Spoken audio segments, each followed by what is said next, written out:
win this game. More Broodlords going down. Some Vikings able to do some serious damage, but just slow creeping by Jinro, abusing the high ground, low ground mechanics. Just slowly inching his way over. Not necessarily going to try to kill this off, or to kill this off, but instead just going to expand into these locales. So that's an excellent lesson for any of you aspiring mech users. Always an efficient way to do mech. Oh, it looks like more starports being added. This is a great time to get battle cruisers.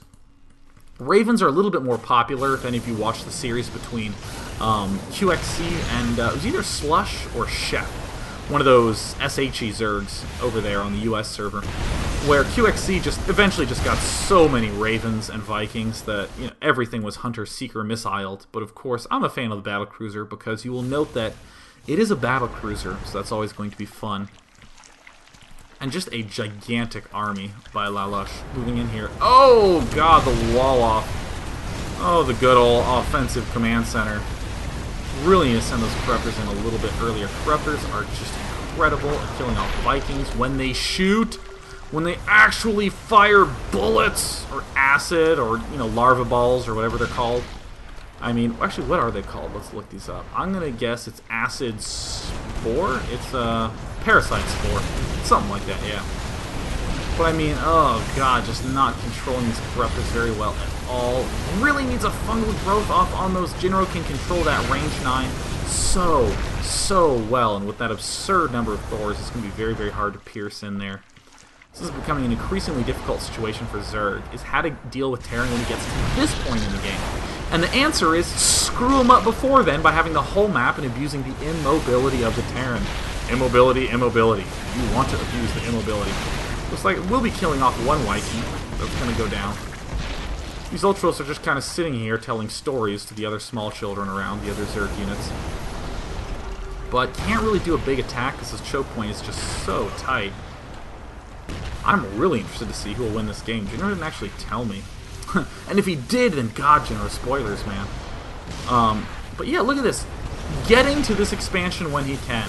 Not aggressively approaching to it, but oh god. Poor Lalush getting caught in another really awful concave situation. More shots going off. There's a 250mm cannons just annihilating. Yeah, look at these two bad boys in the back. Roasting those. Oof. More Broodlords trying to get morphed, but gotta cancel them. And Lalush is looking in a sticky situation. God, look at that, just slow calm by Jinro. I'm really curious how many SCVs he has. Only 40! Wow! Only 40 SCVs! No wonder these armies look so big. Ordinarily, you'd have 60, 70, 80 SCVs at this point in the game. Or at one point in the game, you would have had that many. But only 40, and he's that close to max. Just absurd. Just insane. And right now, very little that Lalush can do. And what else is the Zerg going to try to do? Well, he's going to do some long-range mining.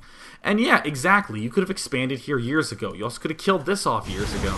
This is a great example of a Zerg player, Lalush, playing pretty damn well.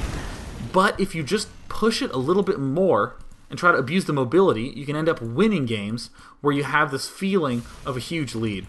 And of course, he says, Javla Terran Hora Asa, which of course is almost certainly something somewhat inappropriate.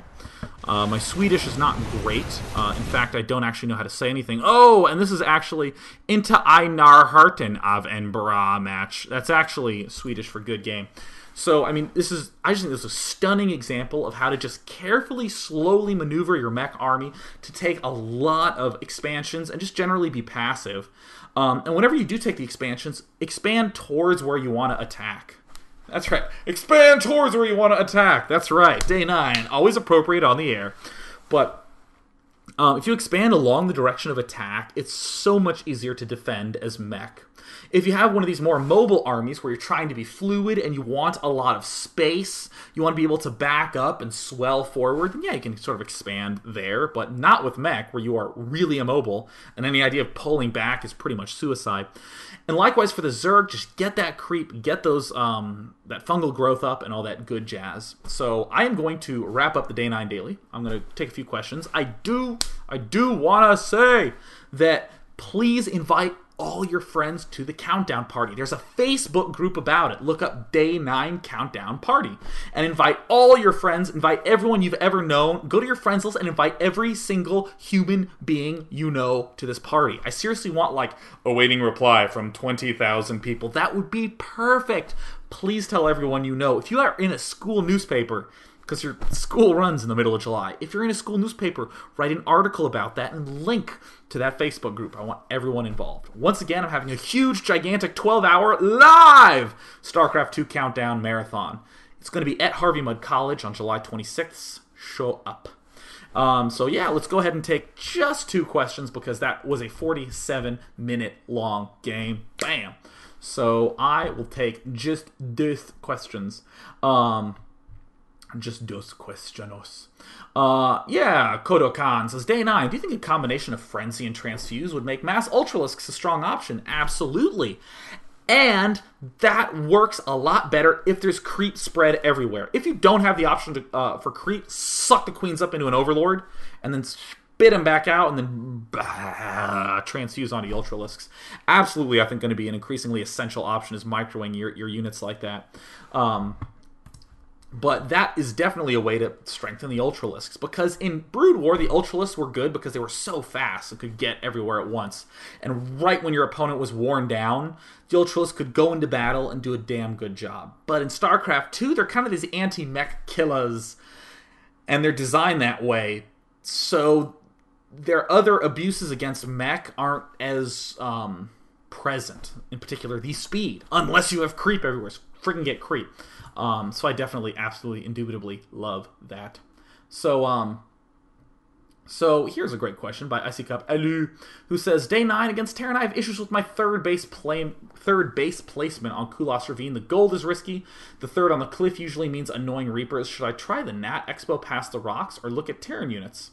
You know, it's interesting. I actually think that if you're like horizontal positions, like if I'm top left and you're top right, you can't do this. But in pretty much any other orientation, I actually like, as my third, taking the nearest natural to me. So if I'm at bottom right, I move up to my natural and then kill off these rocks back here and then move to the other natural.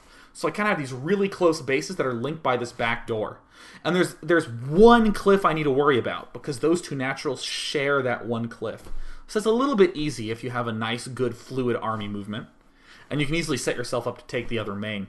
But I think with any base placement, what you kind of need to do is sort of have some sort of play that holds back and then slams forward really aggressively in the mid game, so any of that sort of harass is not really an option.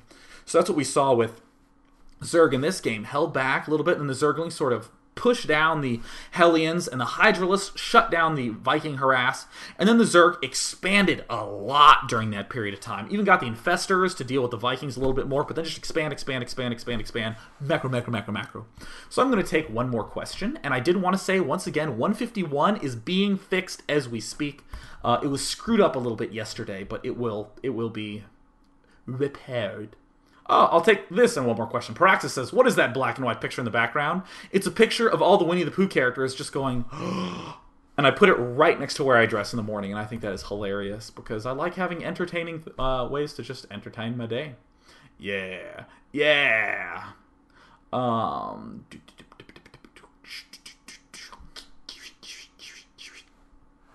Oh, great question by El Solar. Last one. Day 9, when Lalush abandoned his main and natural to Jinro's push, Lalush's bases were moved out of the way of Jinro's expanding pattern. In hindsight, I think it was a good move. Do you? Let me think about that one.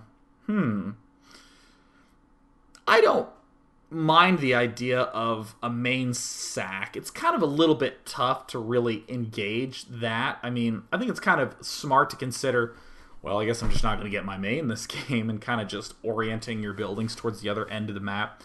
So what I would have said would make that a lot stronger. I think the main sack's probably okay, but do something else. When the push comes into your base, drop his main. Don't just let the Terran kill you for nothing. Don't just be like, oh, here you go, here's a base. I didn't need it. I didn't even want it in the first place.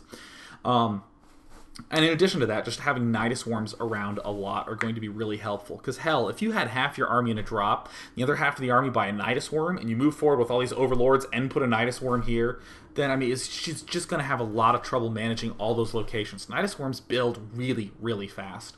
So with that, I have to get ready to get on an airplane. Bam! There won't be any dailies tomorrow. Manfred will be on making announcements about the Shoutcast party. So, of course, you can tune into Manfred, but most importantly, make people go to the Facebook group. You can follow me on Twitter. My name is twitter.com/day9tv. My YouTube is youtube.com/day9tv. My blip, where all my archives are day9tv.blip.tv. And of course, please show up to the countdown party, because it's going to be a blast. You can get that information at day9tv.eventbrite.com. That is day9tv.eventbrite.com. Everyone, it was a pleasure. I'm going to Maryland. Peace.